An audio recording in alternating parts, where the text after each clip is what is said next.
We're on the Money Watch this morning. It's the financial fight that most families face, saving for college versus saving for retirement. The pressure is pretty big on both sides. College costs continue to mount, as you know, every year. Meanwhile, the pressure to build a large nest egg for your future, retirement, right, is also growing. So how do you juggle these savings goals? Joe Bert, the Oracle of Orlando, is here today for Money Monday. All right, Joe, we all love our kids, obviously. We want to save, but education's getting expensive. What numbers did you find?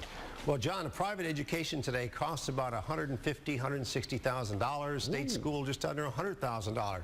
Very, very expensive, as you can obviously see. That's a lot of money. Now, I know a lot of people think, okay, I'm going to save for retirement, put half the money over here, half for the kids' education. What do you think about that? What do you encourage your clients to do? The toughest cases that I work on, John, is the clients that come to see me in their mid-50s, put 2 kids at college, and they're broke.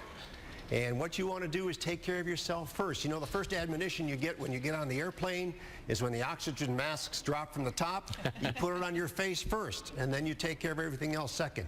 Unless your retirement plan is to move in with your kids, you want to focus on your retirement first. Be sure that's taken care of before you take care of the kids. I know that sounds cruel, but once again, like I said, unless your retirement plan is to move in with your kids, you want to be sure you've got your retirement plan on track. I always heard the analogy, you can borrow for your kids' education, but you can't borrow for retirement, so you better make sure retirement's taken care of. Perfect.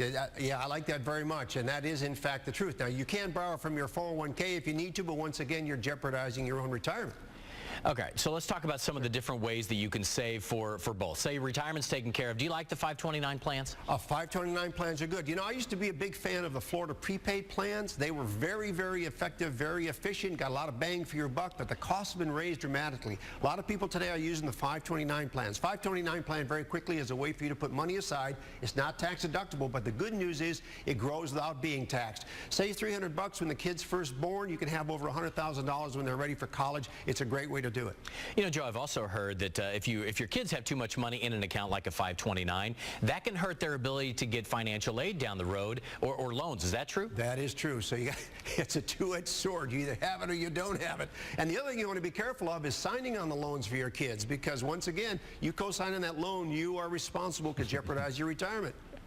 All right. Any other advice as people start rearranging their plans here? Well, actually, I'm a big fan of sending the kids to community college for a couple of years, keep those costs low, be sure the college material, and then if they want to go off for a couple of years, have them pay for some of it.